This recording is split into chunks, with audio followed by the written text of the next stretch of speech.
Welcome back to another episode of the Pilots of the Caribbean podcast, where we talk about everything drones and the persons in the Caribbean that are using them. Now, today we have another good one for you. And I mean, let's face it, at this point, they're all good ones. That's why you're here, right? And today is no exception. Now, my guest today, we've been trying to arrange this recording for a couple of weeks now. And it just so happened that we got to record it, and depending on when you guys look at this episode, it's going to be the first time that some of the things that are going to be shown are being shown on camera and outside of these private meetings. So, you're welcome. And I hope that brings you back for more cool episodes and the good stuff going forward. And joining me on this episode of the podcast, I would like to introduce to you guys Mr. Matt Skelton, the Senior Technical Marketing Engineer at Sentera. So I hope you guys enjoy this episode. It could get a little technical, bear with it. Matt does a very good job of breaking it down. If you guys need to watch it again and I'm going to be upset with you, run those numbers up. Thank you very much and enjoy. Hi Matt, how you going, man? Thanks for coming on to the Pilots of the Caribbean podcast. Doing well. How are you? Not too bad. No, this has been a long time coming. We've been trying to get this done for a couple months, but I'm glad to finally have it on. It's sort of the beauty of the UAS world, right? Like, we just never know what's coming. Like, our schedules are just, it's everybody. It's all chaos all the time. Yeah, that's so true. Matt, why don't we get into it, and you go ahead and introduce yourself to the audience. Hi, everybody. I'm Matt Skelton. I am a senior technical marketing engineer here at Sentera Sensors Drones. My background is in aerospace engineering. I've worked here at Sentera for about 9 years. I worked in a UAS research lab before that. And this has just been my career. It's been UAS all the way through. Super exciting. As an aerospace student, you never think this is where you're going to end up. You think you're going to go work for Boeing or Lockheed or Northrop and design, missiles or fighter jets or rockets, that sort of thing. You never do you anticipate like tiny flying robots taking pictures of porn. Yeah, that's what I want to do. But it's been really fun. It's really really enjoyable. That's cool, man. Matt, but before we get into the Sentera stuff like we were talking about offline, I recently realized that you actually be vice president of AUVSI Minnesota. Now, I know a lot of people in the Caribbean may not be familiar with AUVSI. So what does AUVSI stand for, and what do you all do? Yeah, so AUVSI is Association for Uncrewed Vehicle Systems International. It's sort of this professional organization for anything UAS or unmanned, uncrewed technology related. So people may be familiar with Exponential, their trade shows that they host every year. I believe there's one in the US and then one internationally as well. So yeah, I ended up being the vice president of our local chapter here after we kind of rebooted it like about a year ago. So a lot of the guys that started Sentera are ex-Lockheed Martin employees, and they worked in UAS for Lockheed Martin here. And so they were involved in early AUVSI, and then it sort of disappeared for a little bit, came back. And when it came back, when they reached out to, our founders, it kind of got shifted to my way a little bit. I got introduced to the right people, started just going to these meetings as they were trying to restart the organization here. And then, I ended up really just falling into the crowd, going to a lot of these meetings, enjoying what was happening. And so when it was time to, vote in new leadership, I got tapped for that. So that's sort of at the state, local chapter level. What we try and do is have some sort of influence or understanding of UAS operations here in the state, whether it's state regulation, working with MnDOT, holding workshops, being involved with aviation, career programs, and all that stuff here. So sort of a lot of what we did in the last year was trying to rebuild the organization, seeing what we wanted to do with that. So we didn't dive much into legislation. AUVSI proper, the larger organization's doing a good job of that on their own, depending on your views of what they're doing here in the U.S. With our drone policies. So what we have done here is really what we did in the last year was just focus on education and learning about sort of what it where the UAS world is going in terms of, hey, what does it look like to be a young individual who's maybe at the like college level, technical college level, they're coming out of high school, but they're like, I want to work in drones and UAS in my career. How do I do that? How do I go about that? What are my resources? How do I learn about getting a Part 107? Or how do I learn about, like what certifications do I need to be a UAS pilot? Right. The really interesting part, kind of conclusion we came to, was that right now there's just such an amount of gray area that exists that sure, you can get your 107, but that doesn't necessarily mean like now I'm qualified to run this aircraft or this aircraft or this aircraft, right? So it was really interesting. What it really showed, at least for me, was there's a gap in what we're doing with UAS in terms of how do we train someone who knows they want to be part of this in their career, and how do we qualify them in a reasonable way, right? If we went straight to like what we do with manned aircraft, that'd be super overkill. But having just, every different company has their own little like training and workflows and all this stuff, that doesn't translate well for the industry as a whole. So that was really the conclusion I myself came to throughout all of the working AUVs I was at. Yeah, there's no good way to like set up a pipeline for potential future pilots and, making sure like, hey, is this the right person to hire for the job? So if someone wants to solve that problem, there is a world for that. Yeah. So what is the status with that? Because, you're right. And that's something that you don't really think about, because in the Caribbean, we basically, the predominant brand is DJI. But, where you are, you would have a lot more options. And, it may look like you may be forced to have other options now. So how do you qualify on other brands that, different people may be familiar and with different things and different processes and workflows and all that? Yeah. And we don't even, we have our own flight ops team, and we have some level of like pedigree flushing out for that, but it's still not in a way that's like, hey, here is like our documented bulletproof version of like, yep, if you check all these boxes, you're totally ready to be a pilot for us. Like, we don't even have something like that. And we've been doing this for 10 years. Jeez. And you're getting more and more brands coming on and more ways to do the same thing. Okay. Yeah, 100%. Different payloads, all sorts of different workflows, different processing softwares. I mean, it's a lot. And the pilots really take on a large amount of responsibility because, right, sometimes this data, you only get one chance to go out and collect it. If you don't do it right, the whole project is just and I think that's a problem that the 107 could do a little more to address, because it only covers the theoretical part of it, so you don't have to know how to fly anything to get your commercial license. All right, well, that's an interesting problem. I hope you guys could solve that pretty soon. But Sentera, now what is it that you do at Sentera? Yeah, let's break a little bit into the etymology of what Sentera is. So Sentera essentially is a short form of sense the earth, right? Sentera. Okay. And, so Sen and Clara. Let me set up for this. Really what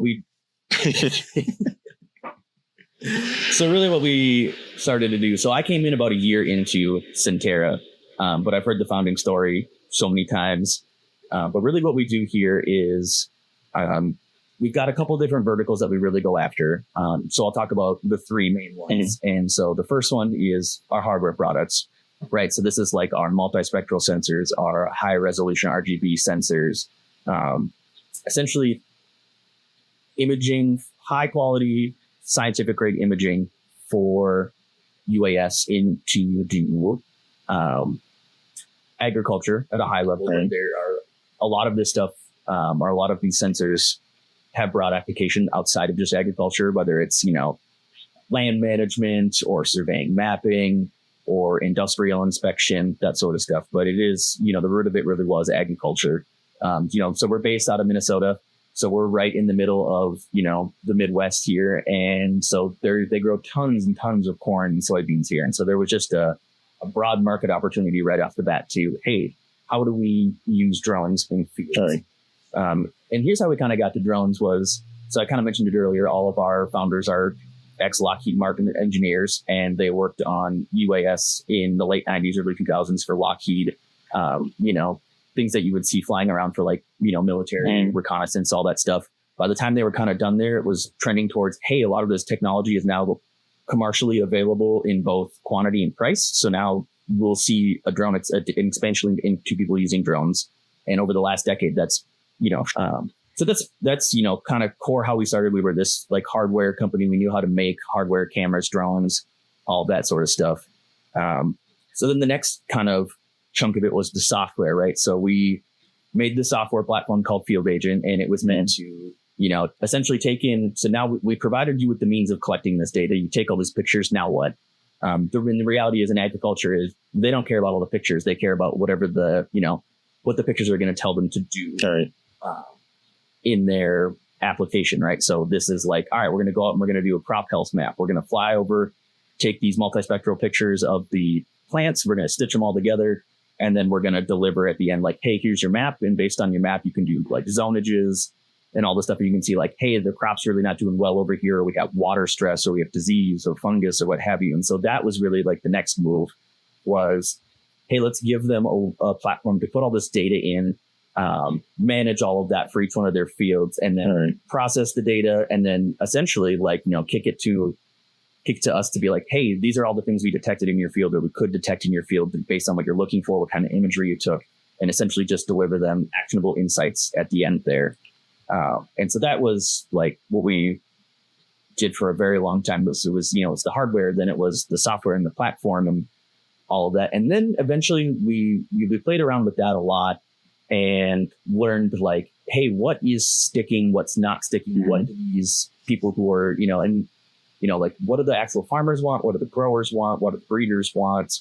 All this stuff. And what we really found was like, it was all about like cost per acre, how much time you spent in the air. But a big thing that we found was weed detection. This was something that was really important. And, as an aerospace engineer, I had no idea that so much time and effort went into spraying weeds in a field.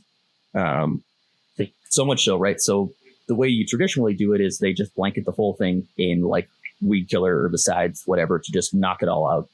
Well, it turns out, right, like a lot of these fields don't have 100% weed coverage. You're ended up, you're overspraying your chemical, which is like costly and expensive, and it takes the time to go do this. And there's regulation on how much of this like chemical you can put down. So what we ended up doing was realizing, hey, we can detect these really tiny weeds, and we can catch them early, and we can catch them fast. We can make this weed prescription map. We can know exactly where that weed is in the world. We can draw a box around it. We can give that to a sprayer. And now suddenly, exactly how much chemical needs to be applied. Exactly where that weed is.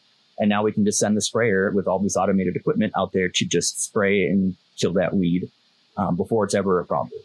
And so that's sort of the world we're living in now here at Sentera, is this precision weed management and all this. And it's all the backbone of this is a lot of the hardware. So I don't have that particular payload in my picture, but like behind me, I've got one of our 65Rs. This particular payload we use for weeds has two 65Rs. They're kind of pointed oblique, so we get a wider field of view.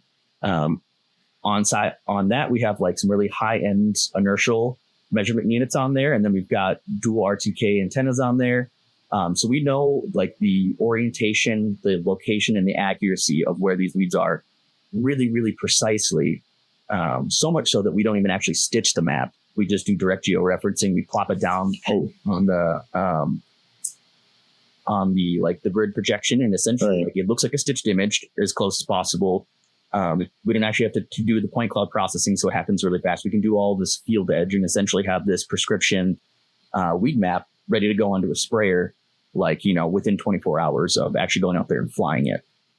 Okay, so basically, you guys build the hardware that captures the data. You then went on to develop the software to process it, and now you've evolved from just simply processing it to being able to pinpoint specific issues. And in that use case, we're looking at specific weeds and that kind of thing. Yeah. And actually, I think I do have an image or some video of the sensor that you were talking about. I think I saw that as Elevate when you were out there. Yeah. Yep. Okay. Yeah. So I can put it up and show that. Okay. All right. So we're looking at your primary customer base would be farmers or drone service providers that service the farming industry, right? Yep. Okay. Totally. Yeah. So it's kind of interesting. It's been two really different worlds. When we first started, right, when Phantom 3, Phantom 4 was the big thing, Mavic 1, Mavic 2s, all of that. It was really awesome because you had these consumer level drones that were like $1,500 here in the US. Mhm. We were able to put our cameras on them. So like you can kind of see a Mavic 3 back there with our old gen camera, what we call double 4K. Right.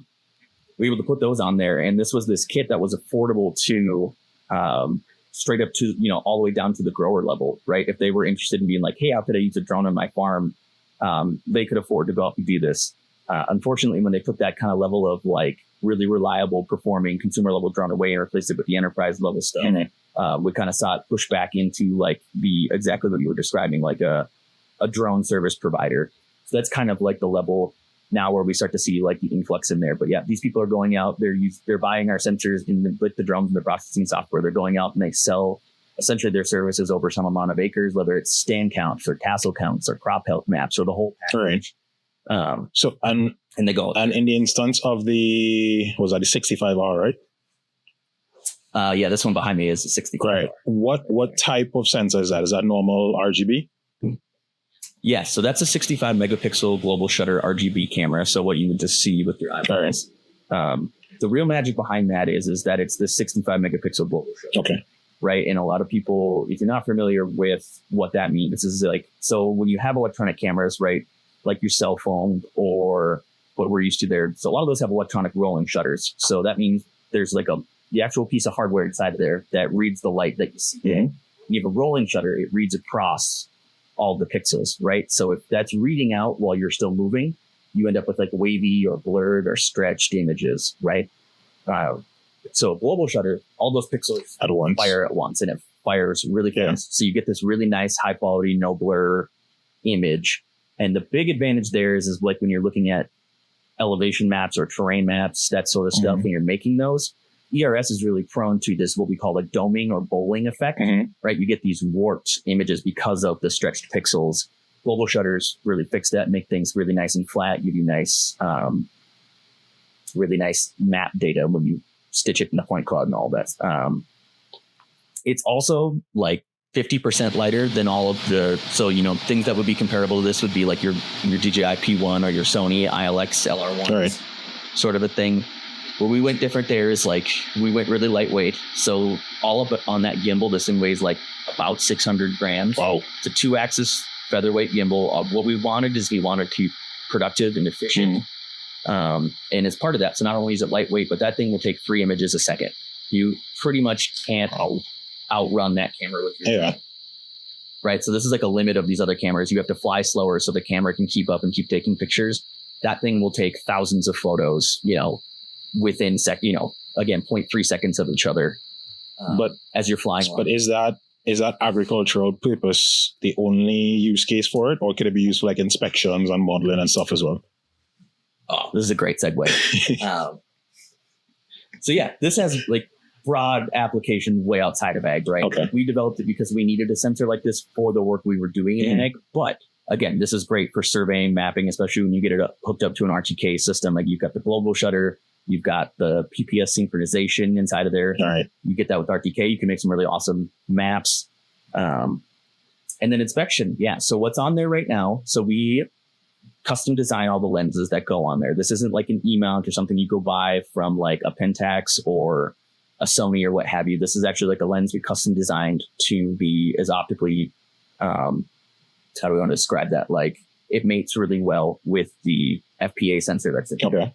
Okay. And so that one is a 27 millimeter with a 60-degree field of view. So that's great for mapping, but inspection wise, right, we want like higher GSD, even with those 65 million pixels. So what's coming out here real soon is a 60 millimeter focal length version of this that'll have about a 27-degree field of view. And that one's going to be an awesome inspection camera about the global shutter. We also give users control of the image processing pipeline. So this is something that would be different than like a Sony or a DJI one camera. You don't know when you take that picture, they do a lot of image processing on there to make it more appealing to the human eye. And that will slow down your camera. But what we really want to do, what we wanted to do with 65R was make sure that wasn't a black box. We wanted to tell you exactly what we were doing to the image so that if you were trying to use this for some sort of scientific purpose, or you wanted to know exactly like essentially what we're doing to make the photo look nice, you can do that. You can see all of it. We expose that. It also geotags at the time of capture. So this is like a big difference between like what you're used to maybe with the Sony workflow where you go, you fly, you have to take flight logs. And synchronize it. Yeah, totally. This does it right at the time of capture. So as soon as you're done flying, pull those images off, they're ready to go. What does the price tag look like? They're about 10,500. Oh, that's not okay. Okay, so that's comparable to the P1s and the Sony combinations or stuff like that. Okay. Yeah, a little bit more expensive, but about half the weight and much more productive. You can fly really fast with these. Okay. So we spoke about the agricultural applications for the inspection applications, but I think one of the things that Sentera is most widely known for is its multispectral cameras. And, that may be a term that a lot of persons in this region may not be familiar with. And I see that you have, I can't remember the model number on your left-hand side. So yeah, over here we got a 6X. I want you to break it down for the persons not familiar. What are multispectral cameras and what are they used for? Yeah, so this is like the actual really fun sciencey part of all of these. Because you look at a multispectral camera and you're like, why do I have, in this case, 6 imagers? What are all those for? What am I doing? And one of the things I also kind of find, actually, we'll loop back around to that. So what is a multispectral camera? So essentially, multispectral is looking at a bunch of different really specific wavelengths of light. Mm-hmm. So you have your full light spectrum, right? This ranges from low nanometers to high nanometers. Essentially, this is what humans perceive as color, whether we can see it or not, right? There's parts of it that our eyes are not able to see, but they still exist. All that light's being emitted. Why is this important for agriculture? We're going to get there. So when we have full spectrum light that comes from the sun, all the way through space, hits Earth, right? Goes through the atmosphere. And then that sunlight comes and hits vegetation. And the vegetation uses this for photosynthetic or biological processes, right? It absorbs this. But it doesn't use that full spectrum light. Sometimes it reflects some of it, or it reflects what's unused. And so when people figured this out, or scientists figured this out, they realized we can start looking at ratios of what light is absorbed to what light is reflected. And based on those ratios, we can figure out, is this plant doing well? Is it stressed? Is it healthy? Is it unhealthy? And then that sort of leads to other ways of detection of like, okay, now that we know this plant's not healthy, what's actually going on there? Can you look at other imagery and be like, oh, there's spots on the leaves, what have you? So the way we do this with multispectral, generally there's a couple. So like NDVI is sort of the buzzword, right? Normalized differential vegetative index or something of those likes. But essentially what we're doing with NDVI is we're comparing the near infrared light band to the red light. And so by looking at how much is absorbed versus reflected and normalized, you can figure out healthy, not healthy. And so in multispectral, what you end up seeing is like a 5-band multispectral is pretty common. And so these 5 bands would be red, green, and blue. And this is the part I was sort of alluding to earlier. I'm like, that's always confusing because you have red, green, and blue, but that's what makes up a regular camera. Yeah. But those are not as filtered, right? You've got like full spectrum green, full spectrum red, full spectrum blue. These are like specific wavelengths of it, right? And this comes from essentially the wavelengths we pick, or, if someone custom orders one of the specific wavelengths or bandwidths of the wavelengths, we have some ones that are like, yep, these are the general, like this is useful in agriculture. So we have, again, the red, the green, the blue with the specific filtering and the bandwidth of each one of those. Right. Then we have the near infrared. So as we get close to, right, infrared is what we sort of interpret. Right. That sort of a thing. Yeah. So near infrared is sort of between what's visible and what's hot, if I had to like break it down that way. And then we have red edge. So right on the edge of the red as well. And so those 5 bands are like you can make pretty much every vegetative index that is commonly accepted as a useful insight into your field. And there's lots of those. So like your GNDVIs, your NDWIs, green NDVI, maybe I already said that one, regular NDVI, NDRE, Chicario Savi, or Sasabi, I don't know if I'm saying that right. But there's this plethora of these indices, and sometimes we'll just mix them up and they, the researchers go and they mix and match different ones, or sometimes they look at different like specific wavelengths and like the near infrared, what have you. There's lots of options, right? This is how we go from multispectral to hyperspectral in figuring out like which one you need inside of there. So 6X encapsulates that, but that's only 5 bands, right? That's all we've got but there's 6 imagers in there. So the 6th one is just a regular 20 megapixel RGB. Right. And that's sort of like what's really great about that is now you have these 5 multispectral bands. We can make all these things, but then we can also just immediately look at the color imagery and capture all of that in one flight. That sensor, everything is also, when it takes a picture, all 6 of those fire at the exact same time, which means they're synchronized. And then we know mechanically where they are in the camera. So they're also aligned. Okay. This allows us to do rig processing. So it processes it all at once.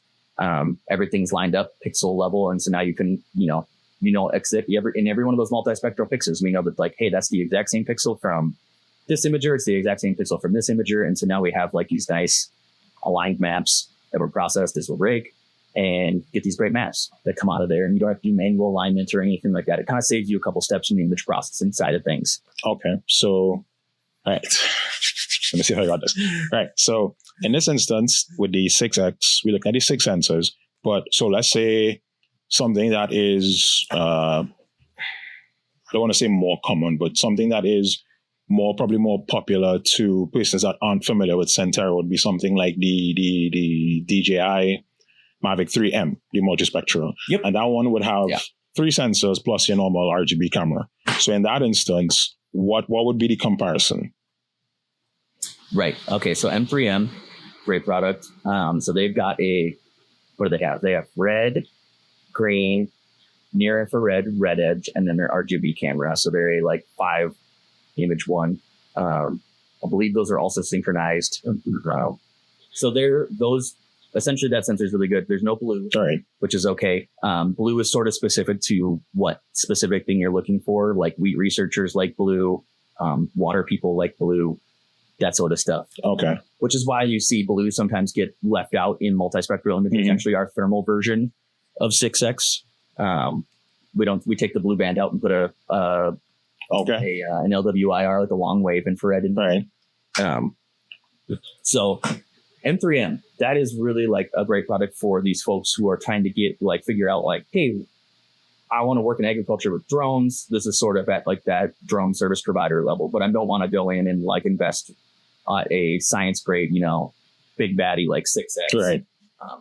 So you go in there with like an M3M and you can generate like your basic indices, your NDVIs, your NDAAs, and then you also have that RGB camera that's on those Mavics. And so you can do that stuff. So you can do like crop scouting. You could make your RGB maps. You could do stand counts. You could have your crop health thing. So does Sentera make a comparable product for like that scale? Because I know like I saw it at Elevate and you have the Mavic behind you with the that guy. Right. Yeah. So we were talking about the Sentera equivalent for right. Yes. Yes. So what we do here is, so some people don't love all the things about the M3M payload that comes on there. They like their M3Es, or they already have an M3E, and now they want to get into what it's like to work with an M3M sort of thing, but they don't want to go buy another drone. So essentially what we've been doing for years is we've got this is our double 4K here. And so this is 2 12 megapixel Sony sensors in here that we do some multi-band filtering on. This is like, things we hold patents for in all of this. But essentially, so this version is probably the NDVI and NDAA one. So each one of these lenses has the multi-band filters to produce the NDVI or the NDAA data in here. And so all this is doing is just kind of riding along in the back. We do some stuff to get some information out of the drone here, but essentially what we've got is power and GPS comes out of the back of the drone here, feeds into our camera. And so the camera's just sitting there listening to the GPS signal. It knows where it is. It gets up to a certain height, and it's like, and you go in, inside the camera, there's just a little web page. You can just connect to with your phone, set your overlap percentage that you want. Goes up there and it just starts firing the images as you're flying along. And so we provide like the means of flight planning for that. So you can operate, it sets the flight pattern. So it has the right overlap for both this camera and this camera up here. So you can capture all that data again at once. So now you're getting your RGB still, you get your high end M3E camera. You've got your now, NDVI or NDAA data. We also do a 5-band like multi-spec version of this as well. This is like a $3,000 upgrade, so it's cheaper than going out and buying a second drone. You still get to use your same drone. Some people are probably wondering, Matt, how do you get your battery in and out with this thing on there? There's this blue little button on the side that you can push. It's down. Battery in and out. Flip it back up. Is it easy to remove? like for transportation? So we do custom, or like when you do this upgrade for us, we send you a case, like a hard case that's got all the spacing and stuff in here. But yeah, it's something we also. But is it? Do you have to send your Mavic to you guys to get the upgrade done, or is it something that you could? It sort of depends. If people feel confident in, like, you know, we send out an NDA, they sign it, we send them like, here's how you do this if they so want to. And then they sort of decide like, yep, this is like within my purview, or no, it's not. So it's definitely easy to just send it to us if you want. But when that comes to interaction, it's always a pain to ship stuff around. So we've had, you know, dealers out there before, or, you know, verified like service shops to do this. And really, we just show them how we accomplish this. It's really not, you know, that hard. Anybody with who's got a little bit of the soldering background. Okay. What was the downsides? Because I mean, we look at 2 sensors versus 6 in the back. What would you be missing from going with something with this? Let's say I'm starting out in wanting to offer this service in the region. And I decide to go this route initially. What would I be missing out from going one of these versus the 6X in the back? Yeah, so the big difference, what I kind of like describe between the two is like, so 6X is meant to be like this radiometrically calibrated, which means like you correct for your lighting and environmental conditions, right? Whether you're doing that with a calibrated reflectance panel or an ILS incident light sensor, it's really more tailored for that. You're getting much higher resolution per channel. You're getting your dedicated channels. You're getting the synchronization and the alignment with the 6X. All of like the things that you would really want out of a multispectral sensor when you're into like, hey, I need to use this for research level things, or this, like, you know, is kind of driving at that higher level or higher data quality. And you go with something like this, right? This is great for, like, you know, relatively are things healthy? Are they not healthy? This will give you a good indication of that. But in terms of like, hey, I'm going to go out and write like a scientific paper based on this. Like, you know, your reflectance values are going to matter. We've got multi-band filtering here. So your NDVI isn't maybe as accurate as you have with a dedicated system. We actually did put out a paper on this. This is out on our website, of the difference between a multi-band or dedicated channel systems like this, and the advantages, the pros, and the cons. And that's a really great read, because that's something that, you know, I worked here for a long time and still didn't quite understand until a couple of years ago, and seeing the real benefits and advantages and differences in that. Again, great little sensor. This is great for your drone service providers. Is my stuff healthy? Is it not unhealthy? Would I sell this to, like, you know, a big research group who was like, no, we need to know like exactly how these plants are reacting to these things that we've done to them? No, that's definitely where you want this. Okay. So I realize that, you know, so you guys are compatible across a broad range, because I see our Phantom in the back. That is a Tomcat. And of course, well, the Altex, because the Altex carries everything. Sorry, the Astro, because the Astro. This one looks a little funny because we this is coming out really, man, you're going to get so many big, like, first to market things on all of this. These are some modified legs we made for Astros. And so these are coming to market a couple weeks, sort of a thing. The first couple production batches have shipped out, but those are going to go on the market. So if anybody has an Astro, but wants some beefier legs, a little bit taller leg payload, we're the people to get these from. But yeah, free fly, inspired flight, DJI. We've been working with all of these for a long time. All great products. I've got nothing bad to say about Astros or IF800s or any of the free fly or inspired flight products. I love working with those teams. They're really great. I really like their products. You know, it's been a large part of my job to figure out, like, hey, where are we going in the post DJI world here in the US? Because, you know, that's unfortunate reality. Climate we live in here. But you guys also make your own fixed wing. Is PHX, right? Yes, the PHX. And that has a similar use case, just over larger space. Oh, there we go. Okay, I didn't even see that. I got one. And it's hiding out there. There's also one hanging up in the corner, but it's easier to not goop my camera. So this is a PHX. There's usually a cover over the top. I was playing around in here earlier, getting some RTK stuff ready for a guy in Australia. But yeah, this is the fixed wing we make. So this is expanded polypropylene, really awesome material, super lightweight, super durable, polycarbonate here on the bottom. So we designed this again. So when we started Sentera 10 years ago, quadcopters flew for like 10 to 15 minutes at best. The only one that flew longer than that was a Lockheed Martin Indigo, which flew for 45 minutes, but it cost $60,000. And that was that was 10 years ago, right? Really expensive. So we saw a gap in the market. We're like, hey, we can make one of these fixed wings, make it affordable. And it was really all about broad acre data collection for the fixed wings. Like, you know, when your quadcopter was still flying slow and it would only flew for 10 minutes, you couldn't get a lot of coverage in there. We needed to be able to get like, hundreds, if not thousands of acres a day in coverage for this to be worthwhile to these people because they've got big fields. Or, you know, here we call what we call a full section is 1 mile by 1 mile in area, square mile. And so people want to cover that. And so you can knock that out with one of these guys pretty easily. So there's an older product. Lightweight, efficient. A little bit, yeah. So this is actually where I started when I came here to Sentera, was working on this product. So when I joined, it had a Lockheed Martin autopilot in there, and it was pretty expensive. I mean, just that autopilot itself was a lot of the BOM cost. And so it was like, hey, how do we... Turns out farmers don't actually need a military grade autopilot. Who knew? What do we do? And so we spent a lot of time working with the PX4 community and the Q ground control community. And so what's in there is like our own derivative of a Pix Hawk.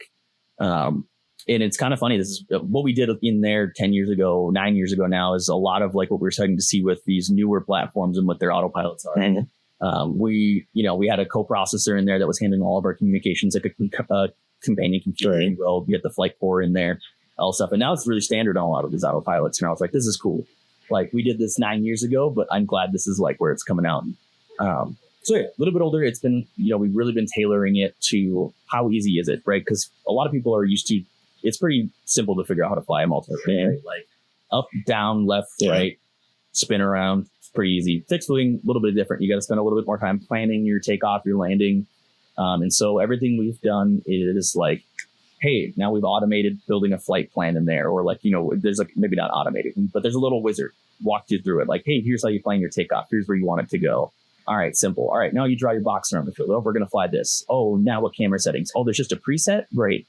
Like all that sort of stuff. Landing pattern? Oh, right in there. I just click and drag and scoop things around. It's so simple that we don't even give you a hand controller, right? You fly this thing with an iPad or a laptop. Okay. Well, I know this is an issue for you guys now, but all of this is American made. I mean, with the exception of DJI stuff. Yes.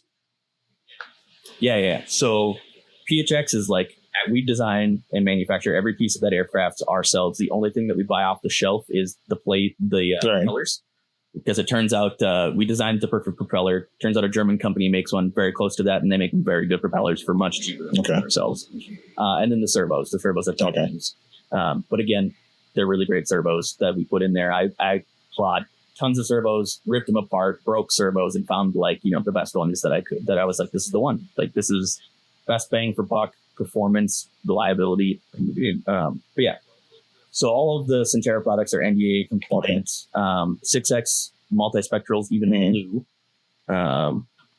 Tomcat, all NDAA in blue. Astro, depending on your version, is NDAA or blue.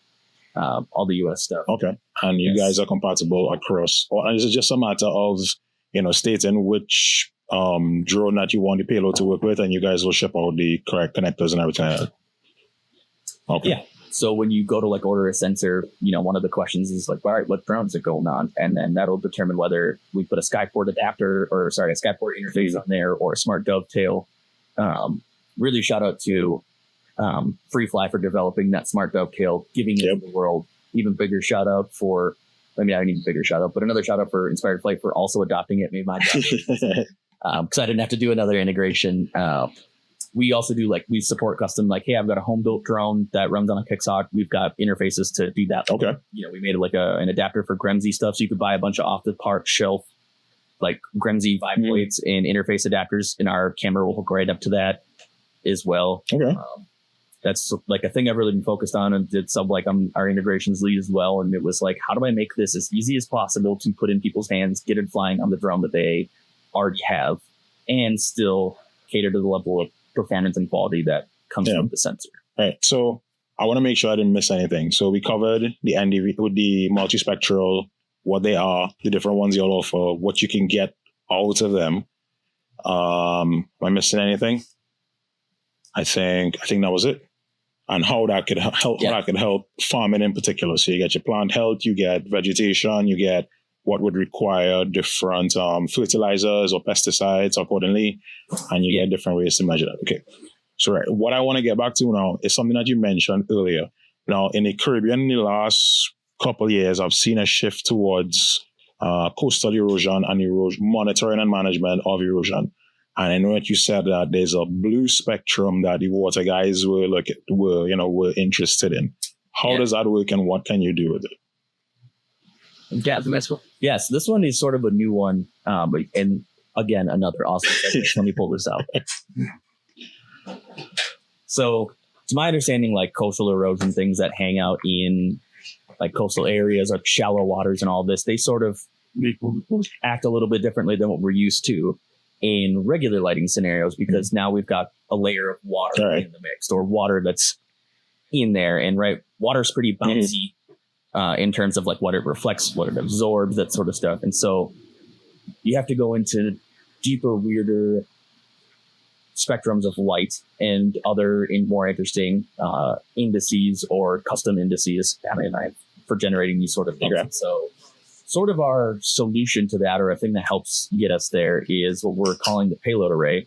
So we have 6Xs, we have 65Rs. They share much of the same hardware on the inside. They actually share very similar code bases. And so this allows us to do a bunch of really cool things. And so it's going to spawn this whole line of payloads that fall under the array.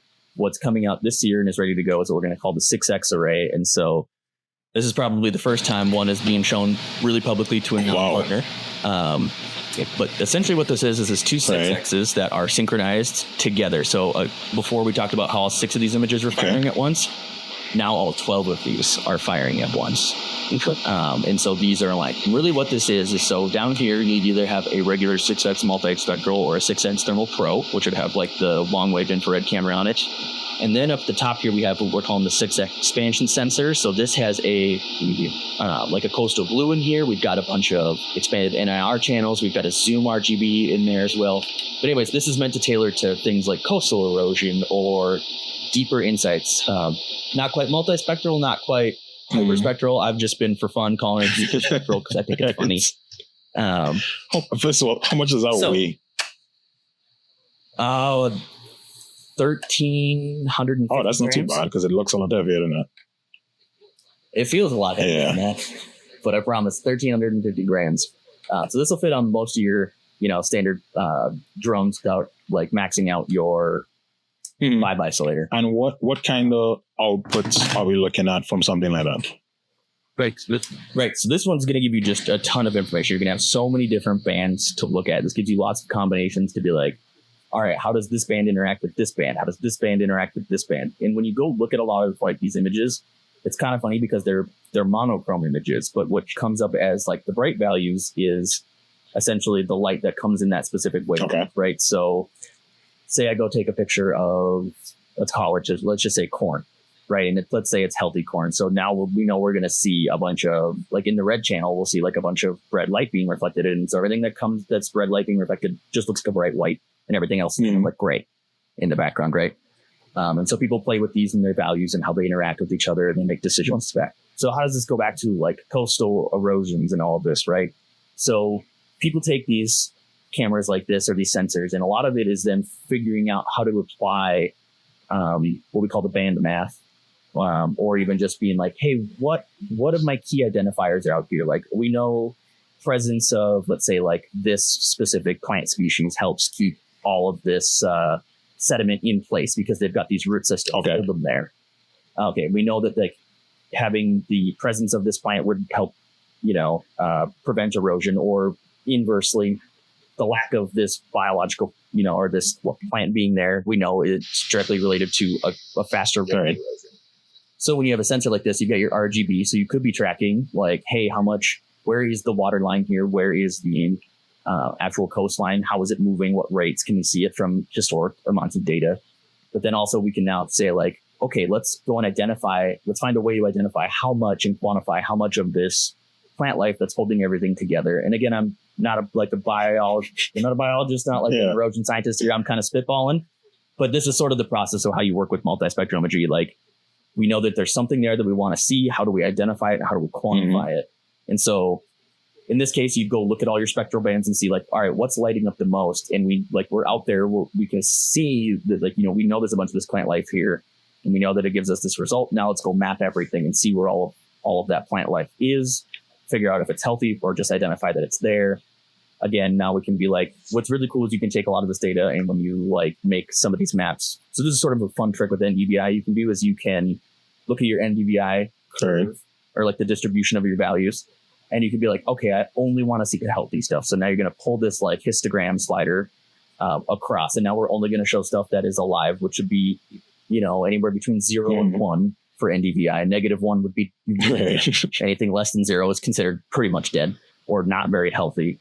So 0 and 1, or you can essentially just like bin this down until you have like just green stuff, which would be like just alive stuff. And suddenly like everything else in the imagery falls out, and you're like, oh, this is my biomass. Like, this is my healthy biomass from this field. So I drew a box around my field and how big my field is, or like approximately how many acres it is. And then based on what we look at from the NDVI results, like, oh, from the 20 acres we have here, it turns out, 5 of it is actually healthy biomass, and everything else is either dead.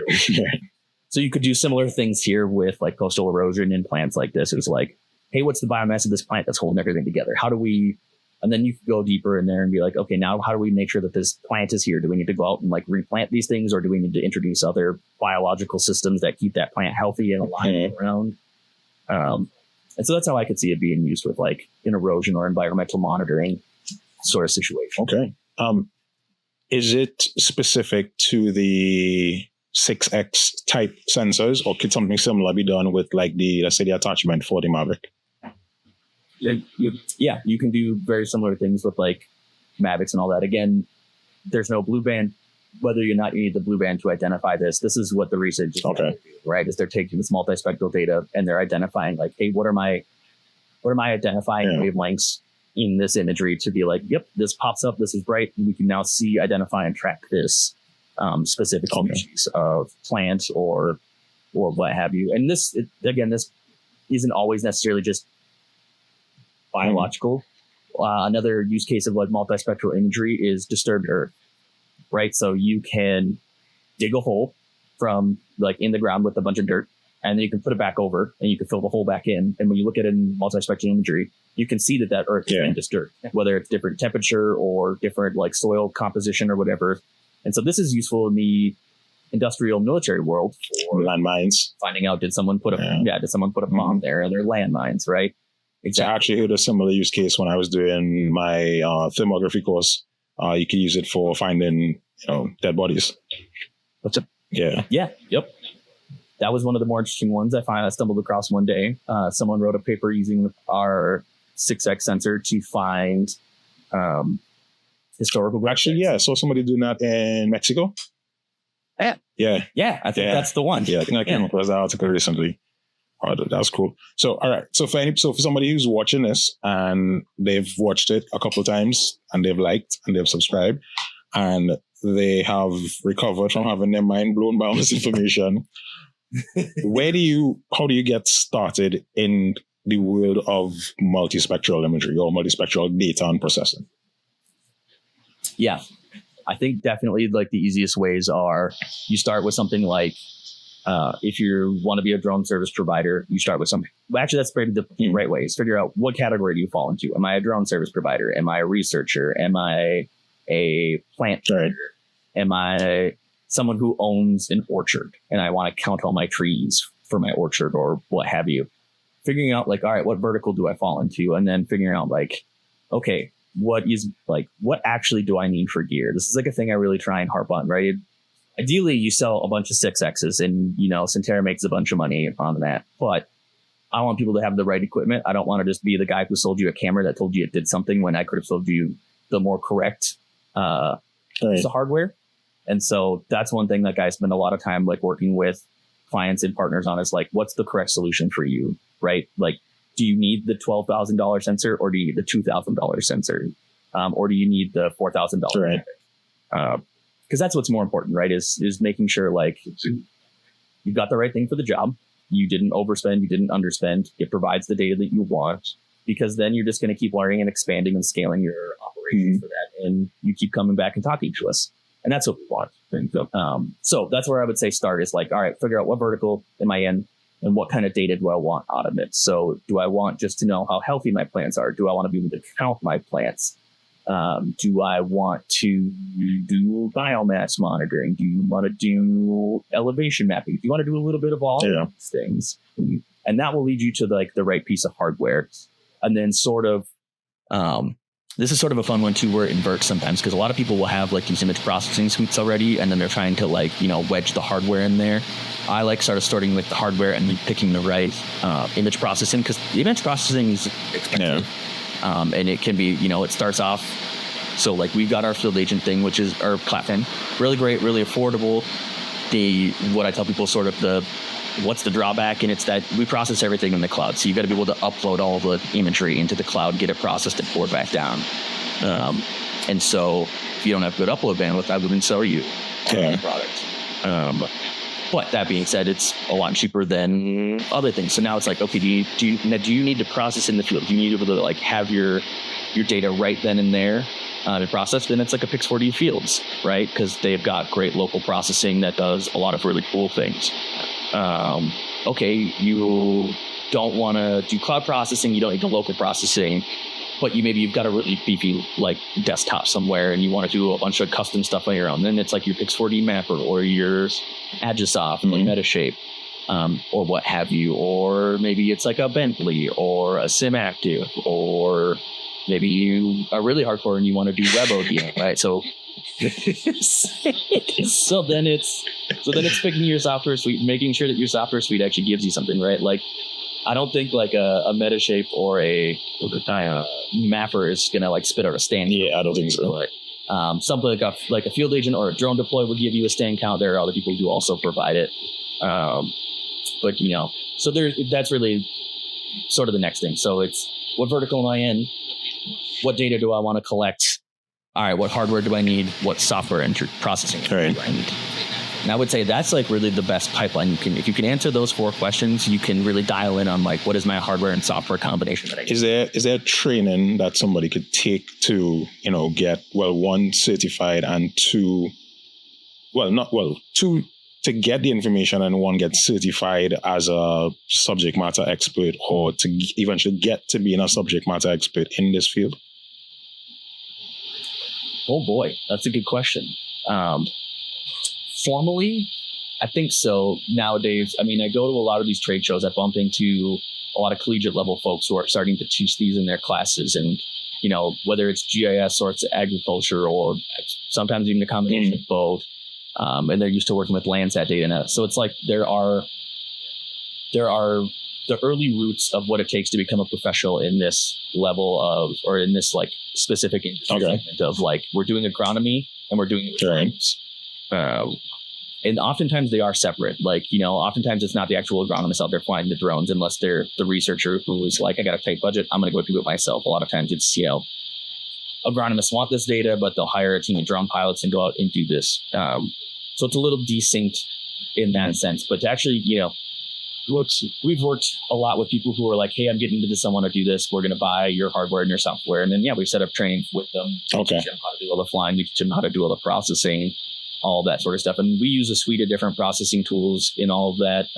That's where things would start to get a little like, if you're piecing it all together from a bunch of different companies, you'd have to work with some. But we're all friendly in this, industry. Like, we would, if someone came and said like, hey, this is the processing I want to use, like, how do we make it happen? Or be like, great, we'll get in touch with them. We're going to figure out how to work that out. And then we just try and support the customer that way. Yeah. Cause I was, so we're always there. Yeah. We're always there to support the customer in terms of like, what are my flight specs? How should I be doing this? What data should I cache? What time of day should I be doing it? We got lots of documentation on our like support sites for this. We offer training for that sort of stuff. Because what I was looking at it as was from more of a DSP, or somebody who already provides drone services, who may be looking to expand their portfolio and go into this. How could they become knowledgeable in the field?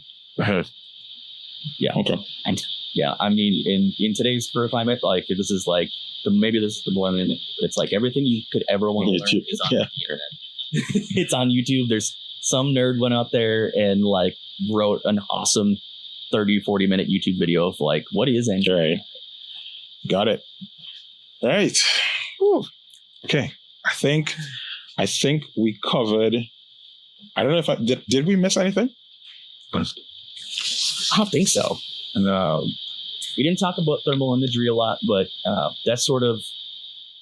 I saw that you guys ties into a lot put out a release recently, and there was a partnership with FLIR. What is the integration there that you guys are doing? Yes. So our 6X multispectral, we have the 6X, what we call it the series of sensors. And so this is 6X multispectral, 6X thermal, and 6X thermal pro. And both the thermal sensors leverage FLIR boson cores. Okay. So this is like an OEM part that FLIR makes. Most people are really familiar with bosons. It's like what's in a Skydio camera. It's what's in used to be in like NDVI's and Muse cameras, like the thermals, all that stuff. So essentially, I've got just a regular 6X thermal here. So this is a 320 radiometric thermal imager. I wish I had my 640, my thermal probes. We also have the 640 radiometric boson in there. It's getting ready to ship to the Netherlands for a really cool project, which is why it's not here on this recording. But we've been using FLIR for a long time, and so we decided to make it official and join their be a collaborator on the Thermal by FLIR list, officially list that out there.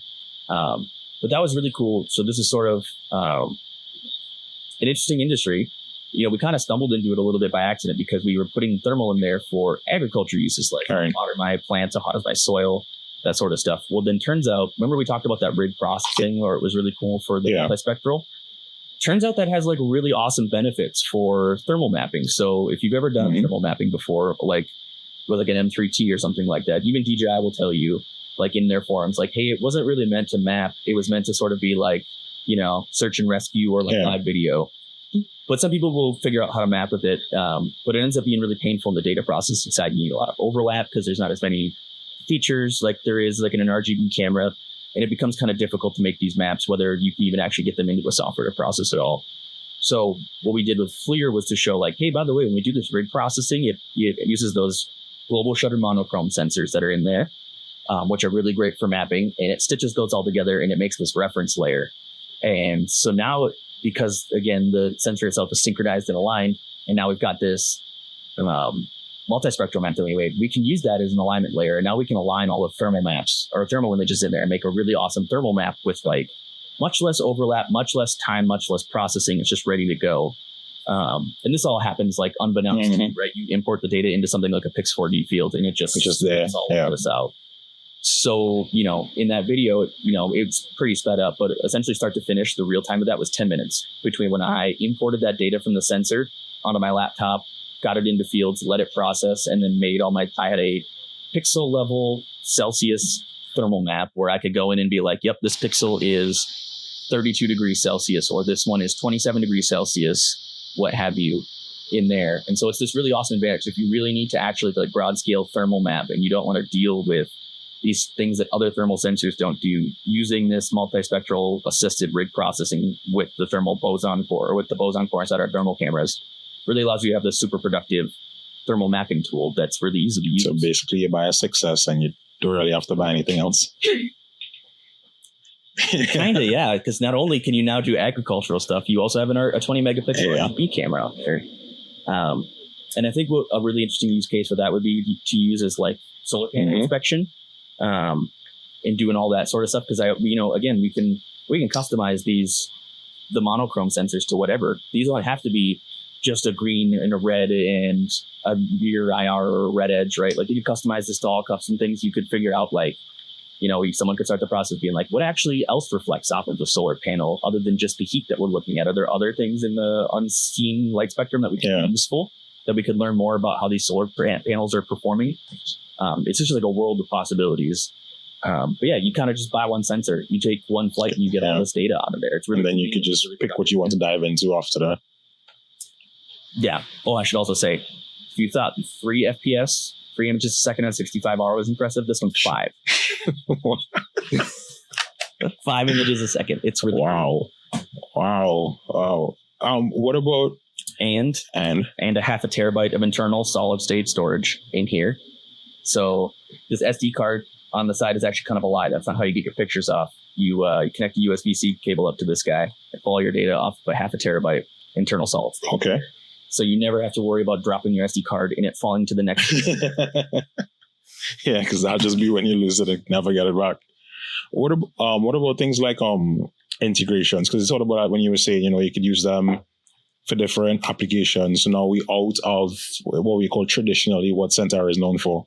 But if you move back to like the agricultural field, what about things like identifying, let's say, deficiencies using any one of the sensors through the Sentera platform, and then now deploying that out to, let's say, an Agros or ABZ or somebody else to go and do spraying? Yeah, and so there are people who have been talking to me about this and doing it.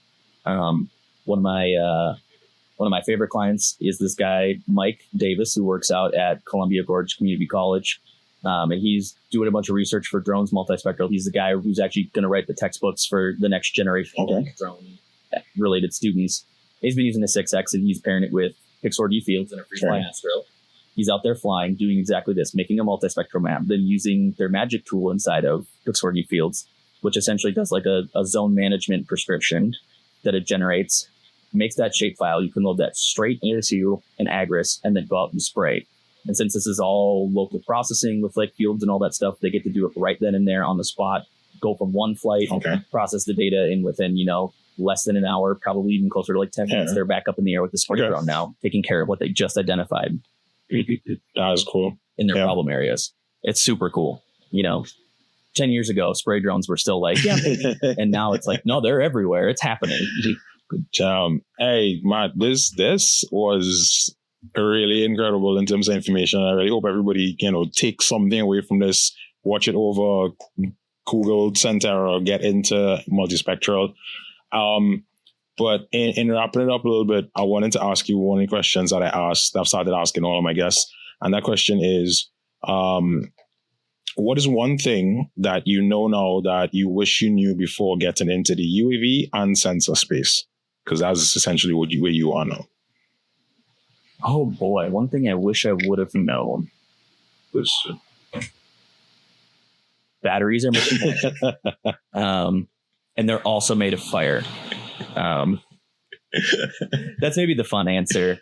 The real answer, you just never know where an industry is going to go. I mean, 10 years ago, if someone would have told me every commercially available multi-rotor was going to be flying for 30 to 50 minutes, I would have laughed. I would have been like, there's no way you have to fix it to do that. So I guess it's sort of like never doubt the industry a little bit. Like I just keep getting more and more impressed with the technology and the miniaturization of everything, the efficiency behind it.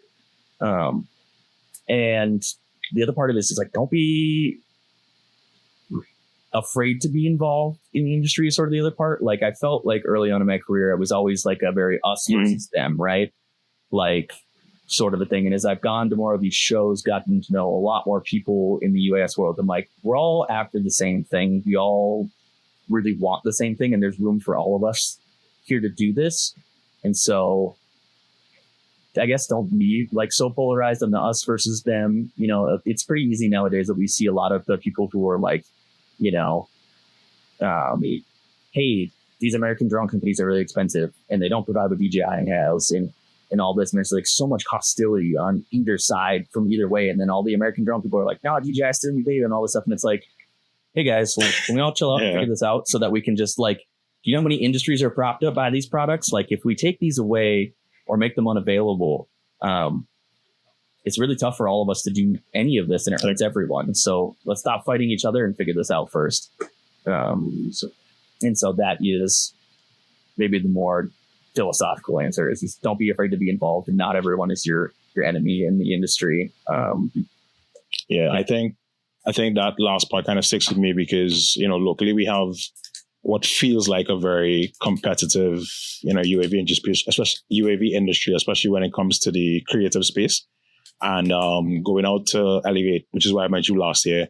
Everybody was just kind of, it was different just to see everybody just kind of come together, and it's just, hey, we all in here for this common goal. We're doing this together, and all the different brands. Everybody's walking around talking to each other, and you don't get that sense of, us against them or us against me against everybody here kind of thing. So I tend to agree strongly with that sentiment. And I think that the industry will get a lot further if it is we moved more towards, we all working towards a common goal rather than everybody out here is, you have to be against everybody out here kind of thing. Yeah. That's cool, man. For the listeners and viewers who want to get some more information about, Sentera, the work you guys are doing, the products you guys have, stay in touch or up to date with you guys, where could we find that?